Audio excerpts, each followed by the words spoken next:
Hi అండి, నేను మీ లలితా బీశెట్టి. ప్రతిరోజు భగవద్గీతలో 5 శ్లోకాలు చదివి వినిపిస్తున్నానండి. దానిలో భాగంగా ఈరోజు ద్వితీయోధ్యాయం సాంఖ్యయోగం అండి. దానిలో 16వ శ్లోకం నుండి 20వ శ్లోకం వరకు విత్ మీనింగ్స్తో చదివి వినిపిస్తానండి. 16వ శ్లోకం చదువుతున్నాను.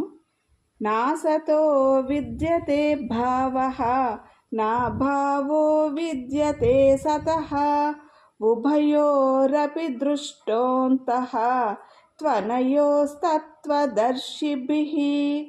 మళ్ళీ చదువుతున్నానండి. నాసతో విద్యతే భావః నా భావో విద్యతే సతః ఉభయోరపి దృష్టోంతః త్వనయోస్తత్వదర్శిభిః. దీని తాత్పర్యం చదువుతానండి. అసత్యమైన వాటికి సత్తా లేదు, సత్యమైన దానికి సత్తా లేకపోవడం అంటూ లేదు.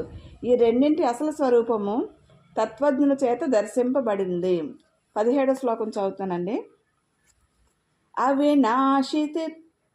అవినాశితు తద్విద్ధి ఏన సర్వమిదం తతం వినాశమవ్యయస్యాస్య న కశ్చిత్ కర్తుమర్హతి. మళ్ళీ చదువుతున్నానండి.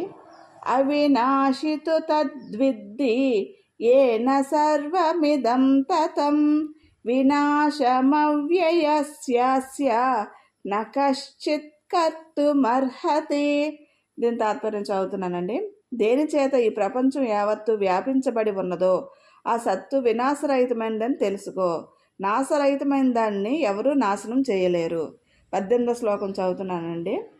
అంతవంత ఇమే దేహాః నిత్యస్యోక్తా శరీరిణః అనాశినో ప్రమేయస్య తస్మాద్యుధ్యస్వ భారత. మళ్ళీ చదువుతానండి.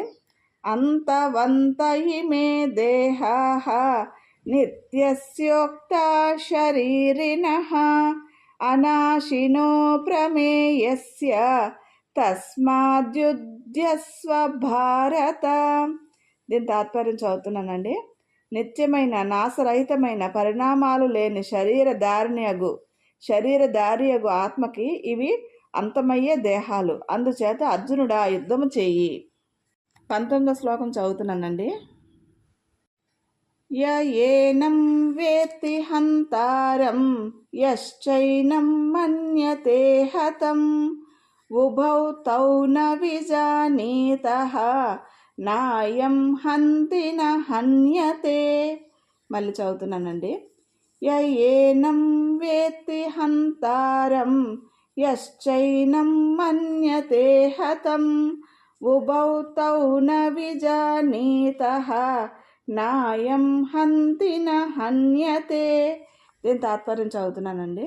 ఆత్మ చంపుతాడని కానీ చంపబడతాడని కానీ ఈయన చనిపోతాడని ఎవరనుకుంటారో వారిద్దరూ ఎరుగని వారే. ఆత్మ చంపడు, చంపబడడు. చంపినా చచ్చినా శరీరమే కానీ శరీరి అయినా ఆత్మ కాదు. 20వ శ్లోకం చదువుతున్నానండి. న జాయతే మ్రియతే వా కదాచిత్ నాయం భూత్వా భవితా వా న భూయః అజో నిత్య శాశ్వతోయం పురాణః న హన్యతే హన్యమానే శరీరే. మళ్ళీ చదువుతున్నానండి. న జాయతే మ్రియతే వా కదాచిత్ నాయం భూత్వా భవితా వా న భూయః అజో నిత్య శాశ్వతోయం పురాణః న హన్యతే హన్యమానే శరీరే. దీని తాత్పర్యం చదువుతున్నానండి. ఇతడు ఎప్పుడూ పుట్టేవాడు గిట్టేవాడు కాదు. ఇతడు ఎప్పుడో తయారై ముందు లేకుండా పోయేవాడు కాదు. పుట్టుక లేనివాడు, నిత్యమైనవాడు, మార్పు లేనివాడు, ఇతడు పురాతనమైనవాడు అగు ఈ ఆత్మ శరీరం చంపబడినా కూడా చంపబడదు. థ్యాంక్స్ ఫర్ లిజనింగ్ అండి. లోకా సంస్థ సుఖినో భవంతు. రేపటి ఎపిసోడ్లో 21వ శ్లోకం నుండి 25వ శ్లోకం వరకు చదివి వినిపిస్తానండి. ప్రతిరోజు వీడియోస్లో 5 శ్లోకాలు పెడుతున్నాను.